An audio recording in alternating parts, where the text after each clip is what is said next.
আসসালামু আলাইকুম। আমার চ্যানেলে আপনাদের সকলকে স্বাগত।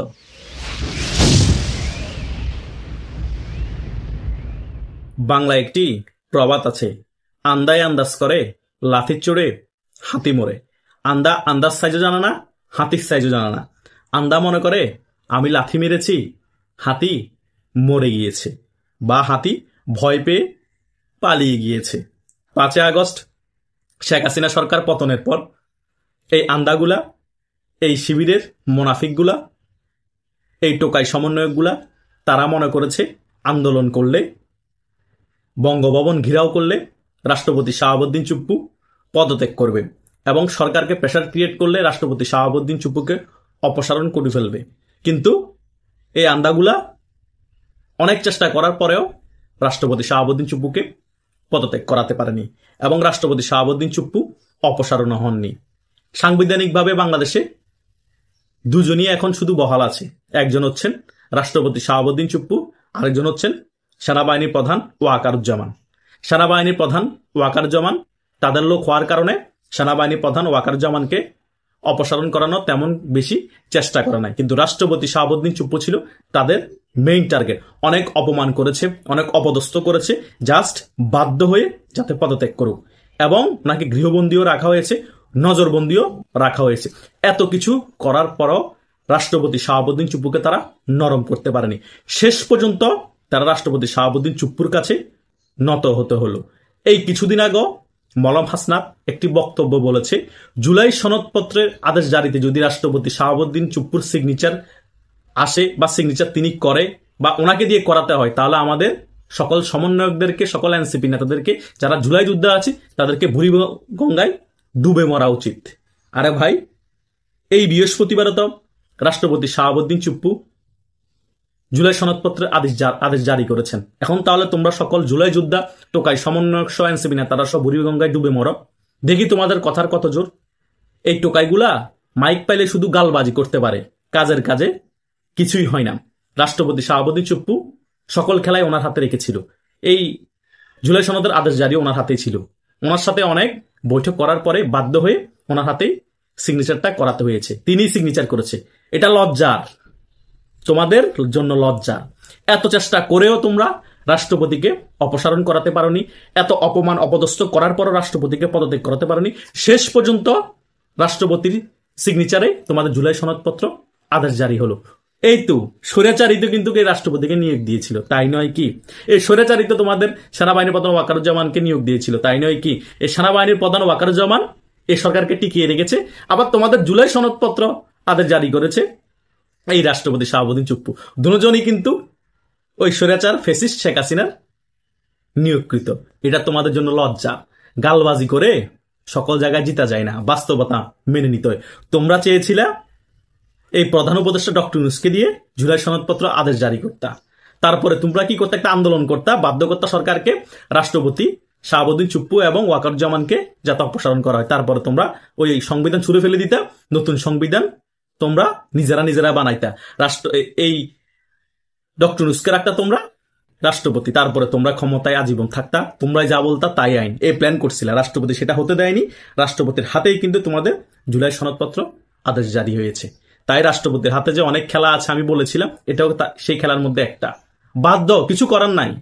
আগামীতে রাষ্ট্রপতির হাতে অনেক খেলা আছে, সুযোগ পেলে সেই খেলাগুলো কিন্তু রাষ্ট্রপতি খেলবে। সে কারণে আমি সবসময় রাষ্ট্রপতিকে নিয়ে ভিডিও করলে বলি, রাষ্ট্রপতির খেলাই কিন্তু শেষ খেলা, কিন্তু তারাতে খেলাটা আসতে হবে, তখনই কিন্তু তিনি খেলাটা ফিনিশ করতে পারবেন। এই খেলাটা রাষ্ট্রপতির হাতে এসেছিল, সে কারণে রাষ্ট্রপতি খেলে দিয়েছে। আগামীতে রাষ্ট্রপতির হাতে যদি কোনো খেলা আসে, রাষ্ট্রপতি শক্ত হাতে সেই খেলা খেলবে। রাষ্ট্রপতিকে ভয় দেখিয়ে, রাষ্ট্রপতিকে বিভিন্ন ধরনের গেমিং করে, মেটিকুলাস ডিজাইন করে অপসারণও করতে পারবে না, পদত্যাগও করাতে পারবে না। এটাই হচ্ছে রিয়েলিটি। যত তাড়াতাড়ি মেনে নিবা ততই তোমাদের জন্য ভালো।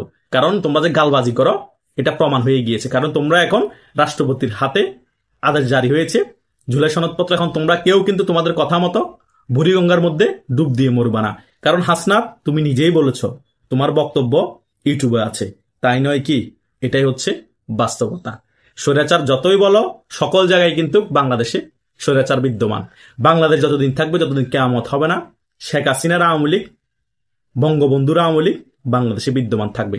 স্বৈরাচার বলো ফেসিস্ট বলো, মেনে নিতে হবে। যতই ভাস্কর্য ভাঙো, যতই শহীদ মিনার ভাঙো, যতই মুক্তিযুদ্ধের স্মৃতি সিম্বল সকল কিছু ভেঙে ফেলো, কোনো লাভ নাই। কারণ এই হৃদয়ের মধ্যে যে বঙ্গবন্ধুকে মানুষ লালন পালন করে, এই হৃদয়ের মধ্যে যে মানুষ মুক্তিযুদ্ধের চেতনা ধারণ করে, তাকে কিভাবে তোমরা ধ্বংস করবা? কিছুদিন আগে 8 বছরের একটা শিশু বঙ্গবন্ধুর বাসভবনে গিয়েছিল ধানমন্ডির 32-এ, তাকে তোমরা মেরে পুলিশের হাতে ধরিয়ে দিয়েছো জাস্ট বঙ্গবন্ধুর ভাঙা বাড়ির একটা ইট নিয়েছে বিদায়, এবং তার ব্যাগের মধ্যে মুক্তিযুদ্ধের বই পেয়েছে বিদায়। এটা ধিক্কার তোমাদের জন্য, লজ্জার তোমাদের জন্য। বাংলাদেশের মধ্যে কি মুক্তিযুদ্ধের বই পড়া কি অপরাধ? ধানমন্ডি 32 দেখা কি অপরাধ? একটা 8-এর ছেলে বঙ্গবন্ধুকে মনে প্রাণে ধারণ করে, একটা 8-এর ছেলে মুক্তিযুদ্ধকে মনে প্রাণে ধারণ করে, এটা কি তার অপরাধ? সে কি সেখানে জঙ্গিবাদ প্রমোট করতে গিয়েছে? সেখানে সে কি কোনো ধরনের মব করতে গিয়েছে? কিছুই করতে যায়নি। একজনের ভালো লাগা ভালোবাসা থাকতেই পারে, সেটাকে তোমরা কিভাবে মুছবা? সেটাকে তোমরা কিভাবে ভেঙে দিবা? পারবা না। তোমরা না 5 আগস্টের আগে বলতা আকাশ কাঁপে না, আসমান তুই কাঁদিস কেন রে, বিভিন্ন ধরনের গান লাগায় কান্নাকাটি করতো না? একটা ইন্টার ফার্স্ট ইয়ারের ছেলেকে পুলিশ ধরে নিয়ে গিয়েছে, তখন আসমান ভেঙে পড়েছে। কিভাবে এই কাজটা করলো? ডিডিও একটা ছেলেকে ধরে নিয়ে যাচ্ছে, কিন্তু সে শিবিরের কর্মী অ্যাক্টিভ, সেটা কিন্তু 5 আগস্ট পরবর্তী সময় শিবিরের শফিকুল ইসলাম মাসুদ তাকে স্টেজে ডেকে নিয়ে ক্লিয়ার করে দিয়েছে। সে কিন্তু পুলিশ হত্যার সাথে পুরোপুরি জড়িত ছিল, পুলিশকে হত্যা করার পর ঝুলিয়ে রেখেছিল, সে কারণে পুলিশ তাকে গ্রেপ্তার করেছিল ডিবির তদন্তের মাধ্যমে।